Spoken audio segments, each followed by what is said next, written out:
تو ایک حدیث ہے 2235 نمبر، حضرت انس بن مالک رضی اللہ تعالی عنہ اس کے راوی ہیں۔ یہ بیان کرتے ہیں کہ نبی کریم صلی اللہ علیہ وسلم خیبر میں آئے۔ آپ کو پتہ ہے خیبر میں یہود تھے، ان پہ حملہ ہوا۔ خیبر کا قلعہ بڑا معروف ہے، حضرت علی کرم اللہ وجہہ الکریم کی کرامت بھی بڑی معروف ہے کہ آپ نے اس کا دروازہ اٹھا کر خیبر کے قلعے کا وہ پھینک دیا تھا اور وہ فتح ہی نہیں ہو رہا تھا قلعہ۔ پھر نبی کریم صلی اللہ علیہ وسلم نے حضرت علی کو علم دیا اور فرمایا کہ اللہ تعالیٰ ان کے ہاتھ پر فتح عطا فرمائے گا، اور آپ گئے اور آپ نے قلعے کا دروازہ اٹھا کر پھینک دیا، توڑ دیا قلعے کا دروازہ۔ اور صحابہ کہتے ہیں کہ ہم 80 آدمیوں نے مل کر اس دروازے کو اٹھانا چاہا لیکن نہ اٹھا سکے۔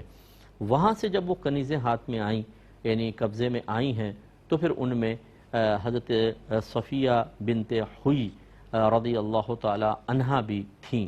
ان کا یہ واقعہ بیان ہو رہا ہے۔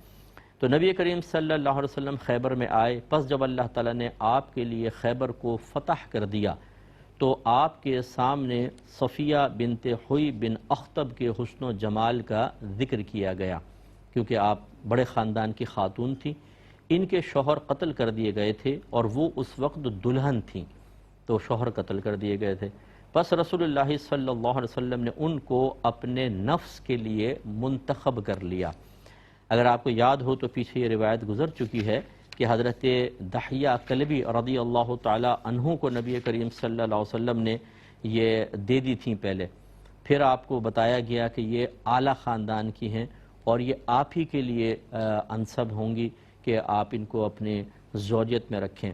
تو یہ حدیث نمبر 2228 میں گزر چکی ہے۔ انس بن مالک کی کہتے ہیں کہ قیدیوں میں حضرت صفیہ تھیں جو حضرت دحیہ کلبی کو دی گئی تھیں، پھر اس ہبہ سے رجوع کے بعد وہ نبی کریم صلی اللہ علیہ وسلم کے پاس آ گئیں، تو سرکار نے ان کو پھر یہ عزت و شرف بخشا کہ ان کو اپنے عقد میں لیا تھا۔ تو پس نبی کریم صلی اللہ علیہ وسلم نے ان کو اپنے نفس کے لیے منتخب کر لیا۔ آپ ان کو لے کر روانہ ہوئے حتیٰ کہ ہم صد الروحہ، یہ مدینے سے 40 میل کے فاصلے پر ایک جگہ ہے، وہاں پہنچے۔ وہاں پر وہ حلال ہو گئیں۔ حلال کا مطلب یہ ہے کہ ان کو حیض آ گیا اور اس کے بعد وہ پاک ہوئیں۔ جب پاک ہوئیں تو پھر نبی کریم صلی اللہ علیہ وسلم نے ان کے ساتھ شب زفاف گزاری۔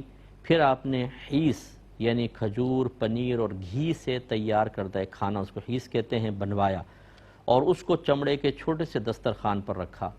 پھر آپ نے فرمایا، یعنی حضرت انس بن مالک رضی اللہ تعالیٰ عنہ سے فرمایا کہ جو تمہارے گرد لوگ ہیں ان کو اجازت دو، یعنی یہ گویا کہ ولیمے کا کھانا تھا، ان کو بلاؤ، پھر ہم اجازت دو۔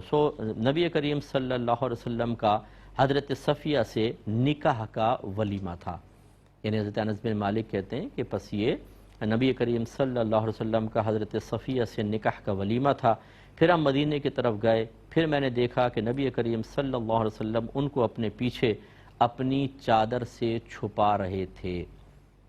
پھر آپ اپنے اونٹ کے پاس بیٹھے، نبی کریم تشریف لے گئے، اونٹ کھڑا تھا، آپ تھوڑا سا یوں بیٹھے، پھر آپ نے اپنا گھٹنا رکھا، اس طرح ایسا رکھا کہ اس پہ پاؤں رکھ کر آپ چڑھ سکتی تھیں، سرکار نے گھٹنا رکھا۔ پس حضرت صفیہ نے اپنا پیر آپ کے گھٹنے کے اوپر رکھا حتیٰ کہ وہ اونٹ پر سوار ہو گئیں۔ اب اس حدیث سے چند باتیں معلوم ہوئیں۔ پہلا تو یہی کہ کنیز کے استبراء کا مسئلہ میں نے تفصیل سے عرض کر دیا۔ دوسری بات یہ ہے کہ اگر انسان کسی دشمن پہ حملہ کرتا ہے، ان کے صاحب منصب لوگ اگر قبضے میں آتے ہیں تو ان کو اسی اعتبار سے مطلب تھوڑی سی عزت سے نوازنا چاہیے، کیونکہ جو ان کے دیگر لوگ ہوں گے جب آپ ان کی عزت کریں گے تو ان پہ اچھے خوشگوار اثرات مرتب ہوتے ہیں۔ مثال کے طور پہ کوئی شاہی خاندان سے ہے، کوئی اچھے اعلیٰ خاندان سے ہیں، اگر ایسا تو نہیں ہوتا کہ ایک جگہ حملہ ہو تو اس مذہب یا اس قوم سے تعلق رکھنے والے سارے لوگ ہی ہلاک ہو جائیں گے، سارے قبضے میں آ جائیں گے، وہ تو بٹے ہوتے ہیں پوری دنیا میں۔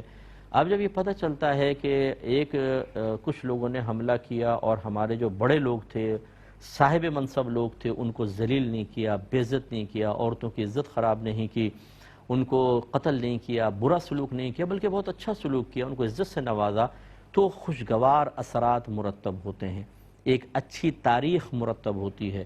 پھر کبھی ایسا بھی ہو سکتا ہے کہ مسلمان پسپائی کی طرف آئیں تو وہ پھر ہمارے بڑوں کے ساتھ اچھا سلوک کریں گے۔ تو یہ ہمارے نبی کریم صلی اللہ علیہ وسلم نے ایک بہترین درس دیا ہے اس میں۔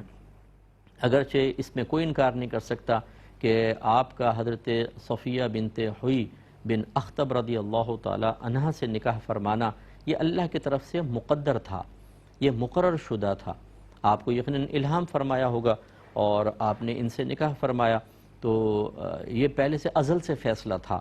لیکن بہرحال اس سے نتیجہ مرتب کیا جا سکتا ہے کہ جب کوئی قوم کسی قوم پر غالب آئے تو ان کے صاحب منصب لوگوں کو بلا وجہ ذلیل کرنا اور ان کے ساتھ نازیبا رویہ اختیار کرنا، یہ اپنے بڑوں کے لیے بھی بعض اوقات آگے چل کے نقصان کا باعث بن سکتا ہے، اور جب کبھی تاریخ مرتب کی جائے تو اس میں پھر یہ ایک غلط قسم کے الفاظ کے ساتھ اس واقعے کو جب بیان کیا جائے گا تو جس قوم کے بارے میں بیان کیا جائے گا اس کا اچھا تصور قائم نہیں ہوگا۔